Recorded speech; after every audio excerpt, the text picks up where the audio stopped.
What's going on, guys, and welcome back to another episode of the German Bear Podcast. And today we have to talk about day 2 of the Chicago Bears 2025 NFL Draft after they had huge steals in round 2, and let's talk about what that was.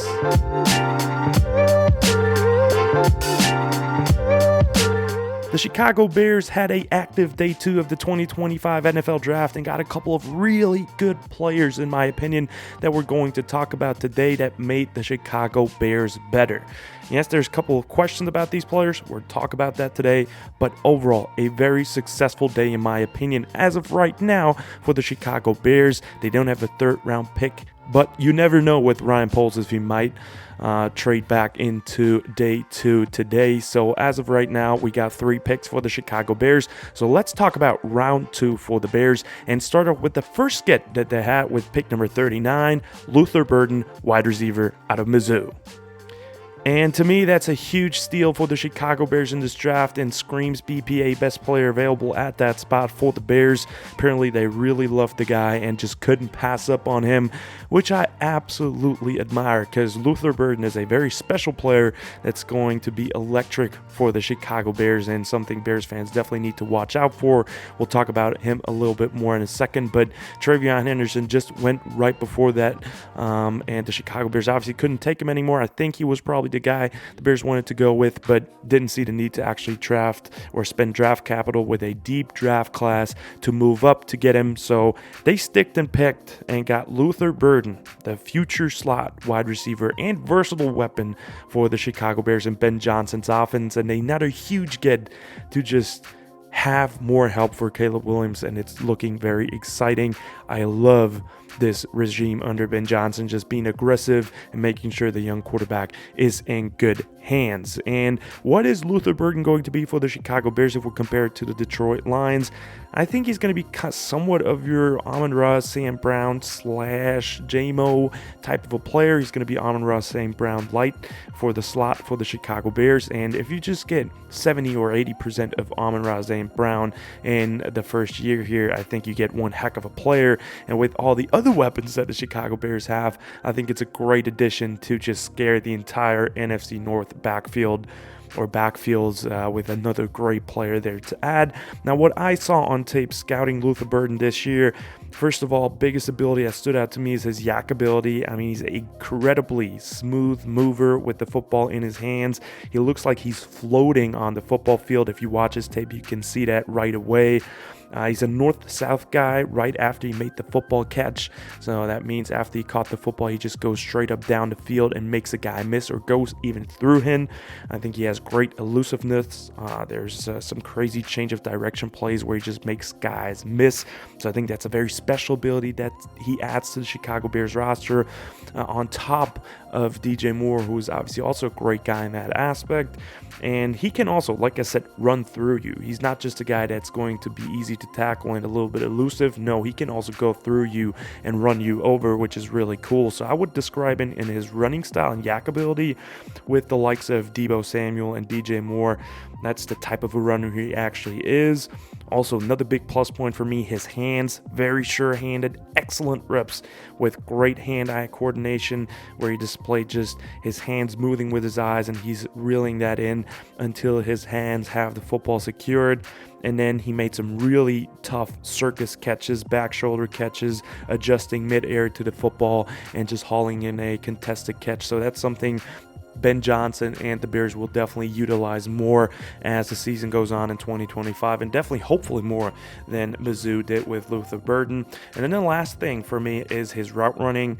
I think he has really good hip drop and understands leverage as well. He runs curl routes really well, outs, corners, flat routes, hitches, wheel routes. And I think the biggest issue overall with Luther Burton was that he was a little bit held back with the Mizzou offense because that's basically all the stuff he only ran. And man, he has so much potential. I can really see him do much more in the NFL as his route tree expands with the Chicago Bears. And I see a very talented, phenomenal player here that the Chicago Bears got for a very cheap deal here for the future in the second round. Now, I think overall, just the tape was frustrating to watch because the offense was not very good. Also, his quarterback play was very poor in 2024. So I'm very excited to get into his most productive year, which was 2023, over the next couple of days, and just bring you a more in-depth analysis of what he can bring.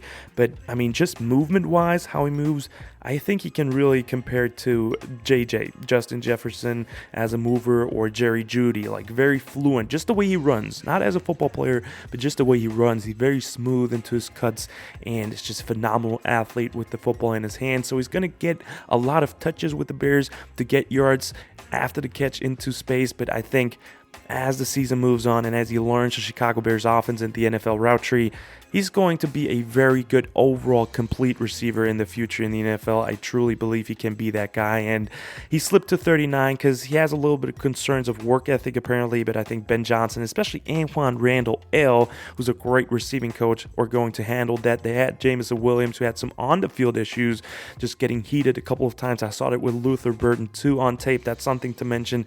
He was really getting after some players and caused a couple of penalties, so that's something you need to monitor. But again, I think the coaching staff with Antoine Randall L. as a receiving coach, he's going to handle that any day of the week. So I think overall Luther Burton here at 39 is a huge steal for the Chicago Bears. I absolutely love that pickup, and we're going to talk about him more a little bit a couple of days from now, just talking about his fit with Chicago and Ben Johnson a little bit more too. But pick 39, Luther Burton, best player available at that spot. I love this pickup for the Chicago Bears offense for Ben Johnson and obviously Caleb Williams. Now, moving on, next pick that the Chicago Bears had, the Bears actually traded down with the Buffalo Bills and got a couple of picks in return. Now, for the trade details, the Chicago Bears gave away pick 41, 72 in the third round, and 240 in the seventh round, but got in return pick 56 in the second, 62 in the second, and a fourth round pick this year with a 109th pick. So a good return right there, in my opinion, and just a necessary trade for the Chicago Bears, as they apparently felt very comfortable with the board and how deep this draft class was actually still left on the board. So that was very intriguing for them, and they said and pulled the trigger to actually trade down. And then with the 56th overall pick in the 2025 NFL Draft, they selected Azie Trapilo, offensive tackle out of Boston College, and this is a great pickup by Ryan Poles, getting another offensive lineman into the building, just stacking up the depth for the O-line, and we'll talk about it right now, what's so great about this. And just from a pure positional value, we're talking about the swing tackle for 2025 can be an early contributor if, knock on wood, somebody goes down, Darnell Wright or Braxton Jones. He can step in right away, but at the same time, he's also going to get the opportunity, in my opinion, to compete with Braxton Jones for the starting left tackle spot right away as well. He has played at left tackle and right tackle for Boston College, so he knows both positions, both movements. So that's a huge get in that regard anyway. And then we're talking about a player that is 6'8", 318, a huge tackle with so much athletic upside. I really haven't scouted him too much yet as of right now, so I'm going to dig into his tape more over the next couple of days, and the next couple of weeks you should expect more content talking about Azie Trapilo as well. But what I saw in his brief stunts that I watched and what I read about him right now is, first of all, pass protection is his big plus. That's his strength. He has incredible play strength to actually fight off defensive rushers, has great hand fighting already established, so he's very sudden in that aspect of his game already, and is a athletic and quick player to close and adjust gaps really quickly. And then the big iffy one right now is the run game a little bit. He needs some improvement apparently, but like I said, I still need to go into the tape and read more into him, what he's actually going to bring. But what I saw at first glance, like I said, is he plays with a good pat level, is incredibly quick for his size, and can readjust very well. He free released on a couple of plays where he got into the second level on some jets and really just dominated on those reps. And I think if there's so much space, you really need to be a good mover, and he moved very smoothly for his huge frame. And then has a pretty good anchor too, what I saw so far. So very promising pickup right there. Can compete for left tackle right away, but is a swing tackle at least for 2025 and the left tackle of the future, in my opinion, as he picks up the system. If he not starts right away over Braxton Jones, he got time to learn, develop and mold into that left tackle for the future, and then we don't have to pay Braxton Jones, who's a solid but not great tackle, $25 million a year, which would be a waste of money in my opinion. So Azie Trapilo, you get your future tackle that can also be a swing tackle right now. So great value, and overall a great pickup by Ryan Poles and the Bears. And then let's move on to pick number 62, the third pick that they had in round number 2. They selected Shamar Turner, defensive lineman out of Texas A&M. I definitely need to get more into him and just study more on him for me to having an opinion on him. I heard different things about him, but overall, he's a violent pass rusher with a strong punch and great strength. He has good agility, what I saw so far, so he can change direction really quickly and close gaps rather quickly.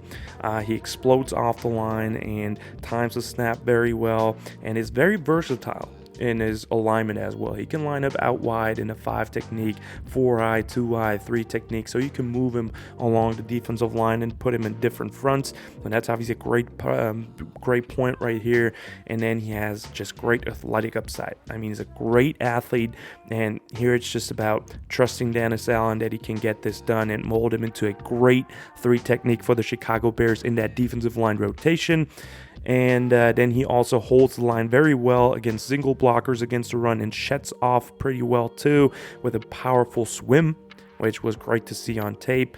And he has a very high motor, never quits on a play, so that was very impressive on tape too.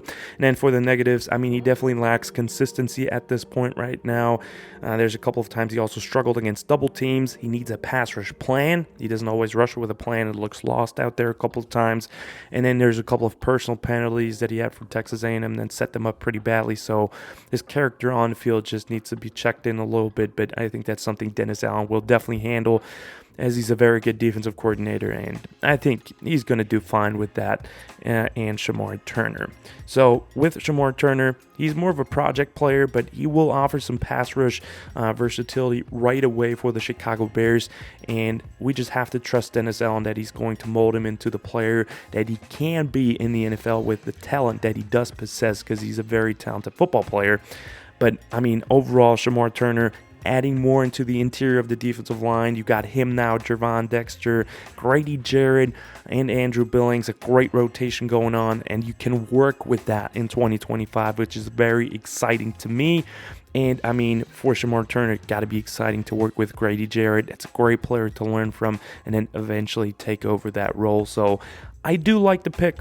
Like I said, I need to dig into his tape a little bit more. I don't think it's bad, and if the Bears really liked him, I think they will have a plan to develop him and just make use of his great talents. So with that being said, that wraps up today's episode, guys. If there's another pick coming up in round 3, I'll let you guys know and obviously talk about it. But as of right now, that looks like that's it for the Chicago Bears on day 2 of the NFL draft. And I absolutely love the value and what they brought in. Trenches heavy, but also getting a huge playmaker in Luther Burton. Absolutely love it. So with that being said, guys, that's the end of today's episode. I hope you've enjoyed it. Definitely let me know in the comments down below what you thought of the pickups in round 2 for the Chicago Bears. Like and subscribe if you liked the video. Check out Instagram and Twitter if you want to as well. And as always, guys, bear down.